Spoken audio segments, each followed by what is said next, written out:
Namaste, Suswagatam, and welcome to our Sunday edition of Words of Wisdom Gyan Ganga on our Virat Hindustan's social media channels. Today is episode number 252, and we will be discussing for the next 45 minutes, has corruption thrived under Modi too?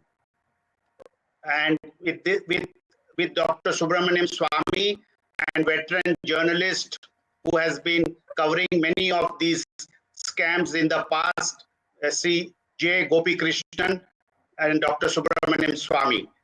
Before I hand over the talk for Dr. Swamy's initial comments, as you know, we have started a series from the last episode 251 that every Sunday we will highlight some hidden facts of our positive Indian history which never has been talked about. So today we are going to talk about Rani Abbaka Chauta, who was queen at Ullal near Mangalore from 1525 to 1570, and she fought the Portuguese.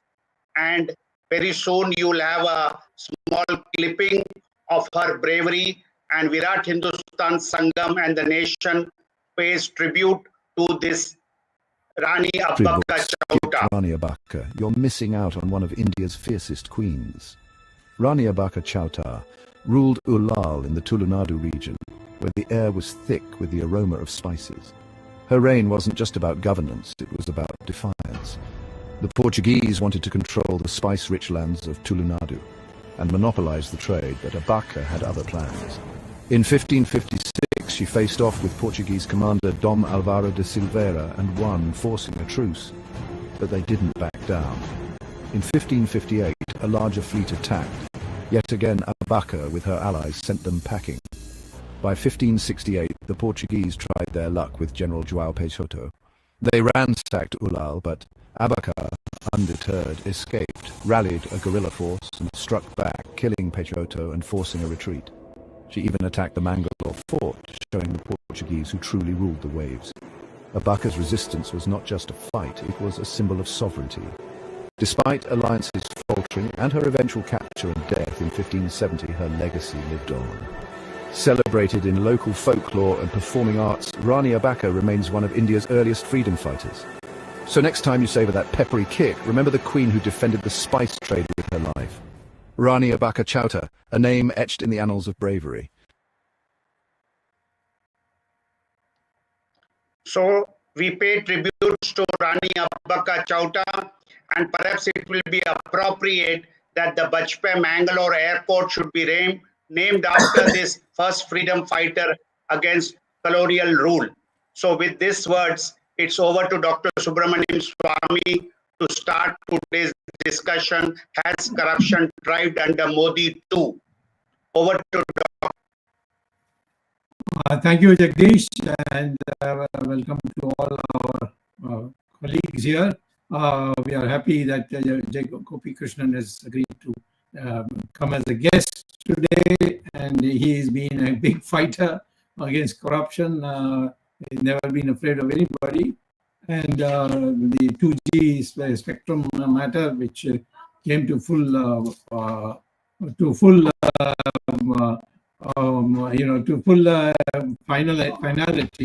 that was entirely due to Gopikrishnan's research. And then he joined with me, and we brought it to the courts and got all these people who were primarily involved to go to jail. Now, today we are going to speak about whether corruption has thrived during Modi's tenure. And the short answer is yes, it has. It has thrived in a big way. And therefore, I would like to say there has been a study by a committee called CMS. That CMS study shows that in 13 states, the 75% of the Indians believe that corruption is in an all-time high. It's not only increased, but the people believe that Modi is not serious about fighting corruption. Now, therefore, the question will be, why is it so, and what is it that we can do?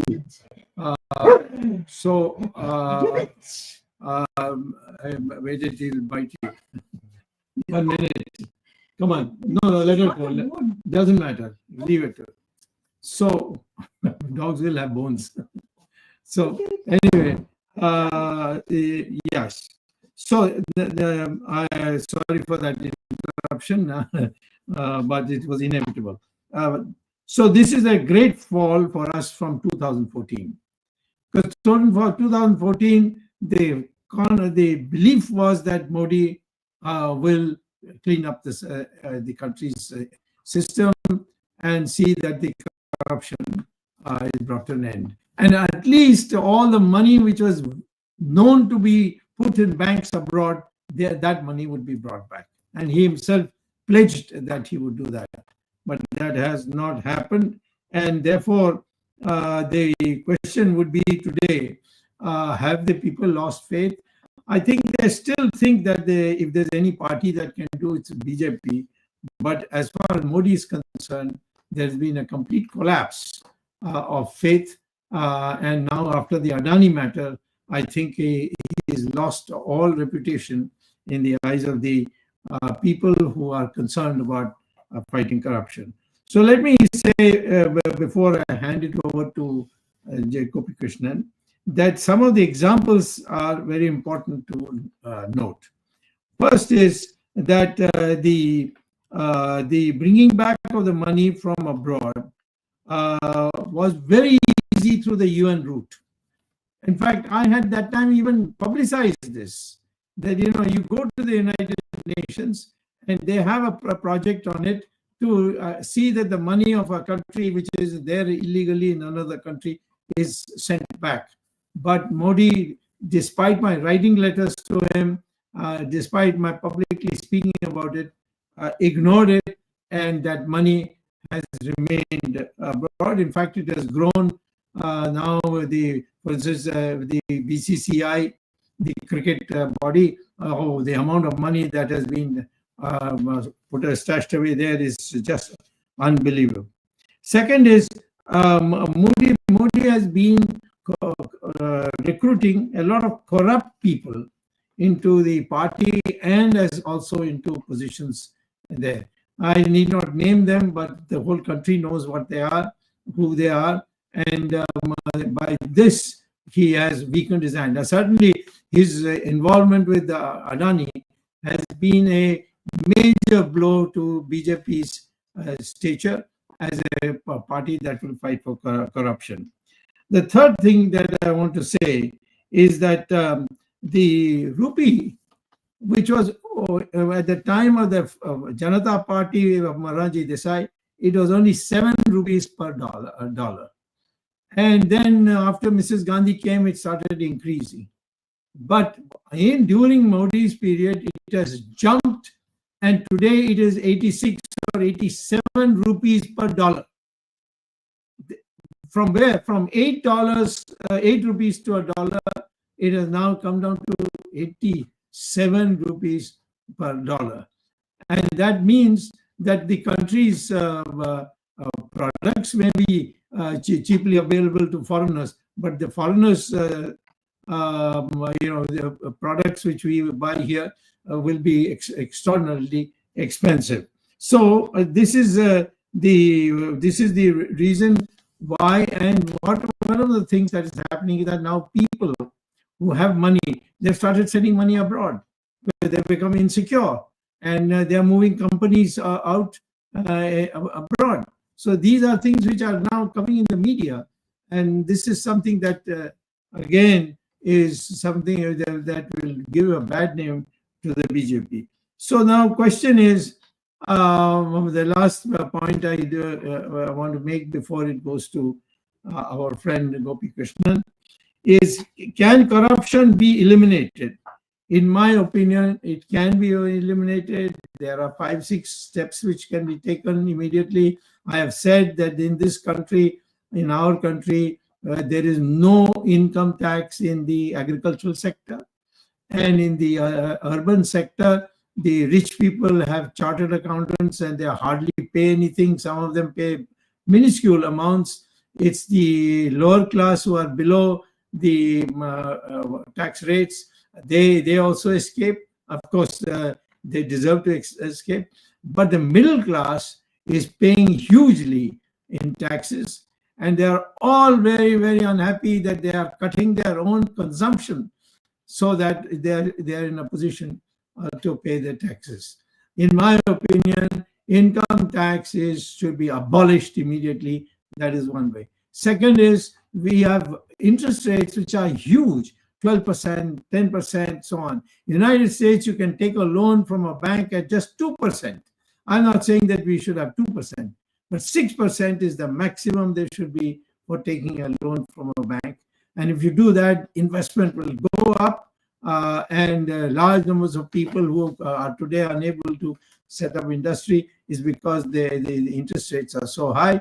And this will raise the Indian economy. And once it is raised, then through the market forces, these things will provide revenue. So I would say that we should also encourage our people, particularly middle class, to save more.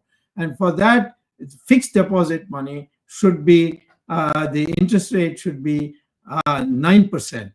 And if you do that, people will pour money into that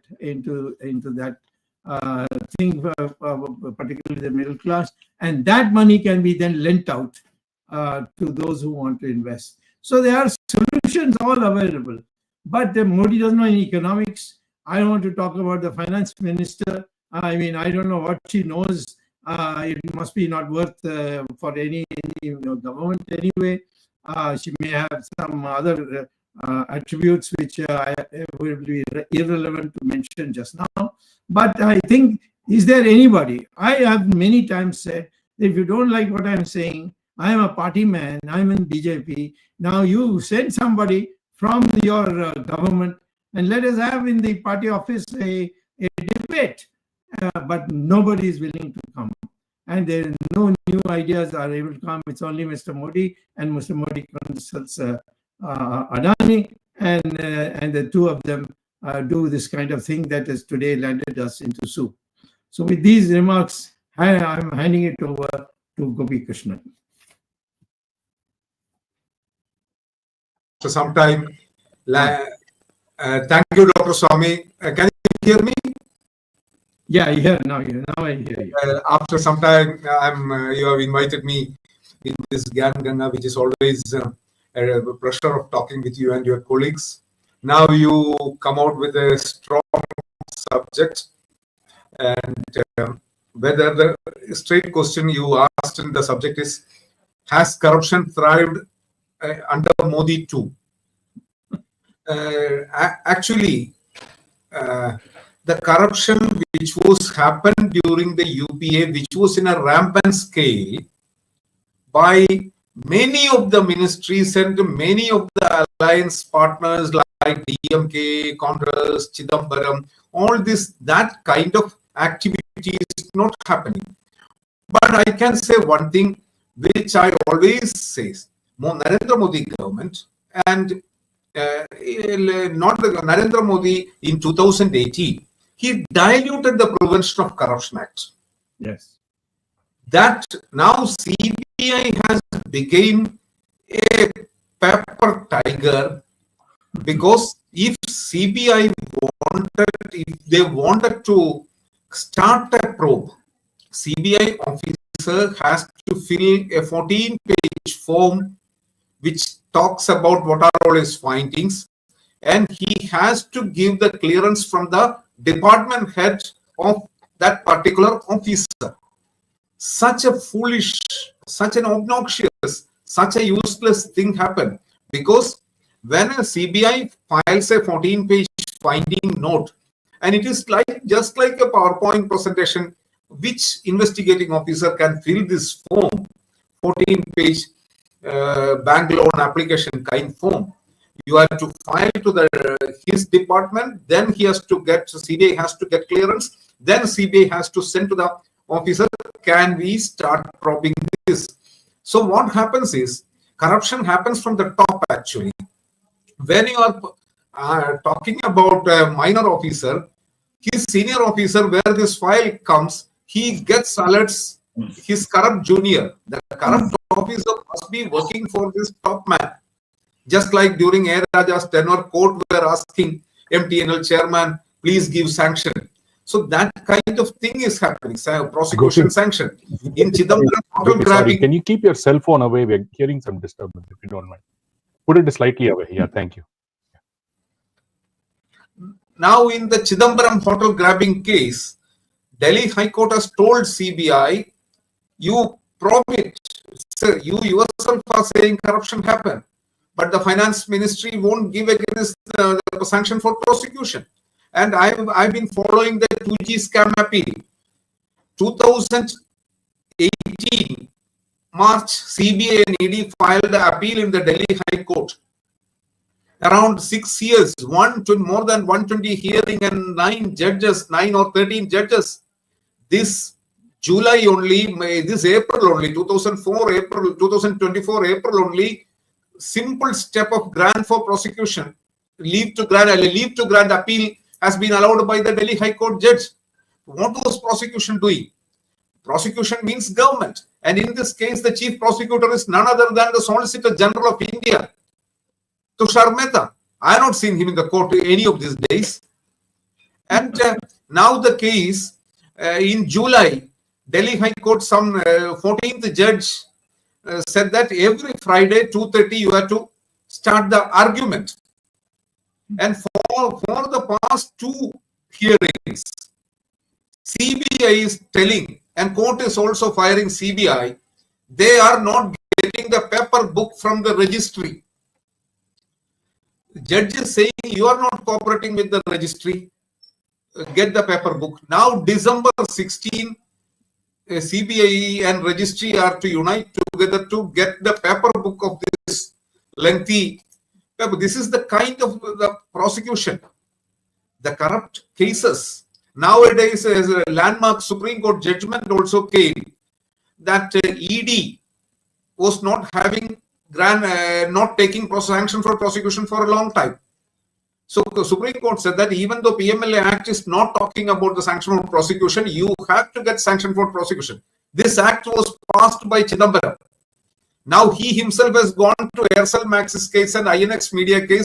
There is no prosecution sanction against me, which was passed by him. Now he is asking, please get a prosecution sanction. So court said that that's a genuine right. So this is the way of cases are doing. And as far as another, you are asked the thriving of corruption in the Modi government. There is a political corruption going on. What is happening? CBI and ED and income tax acts against earlier 2014 when they came to the government and they acted against some people. Notices were served, arrests were conducted, raids were conducted somewhere in jail. But now we have seen that so many leaders of that opposite party, political leaders, has joined BJP.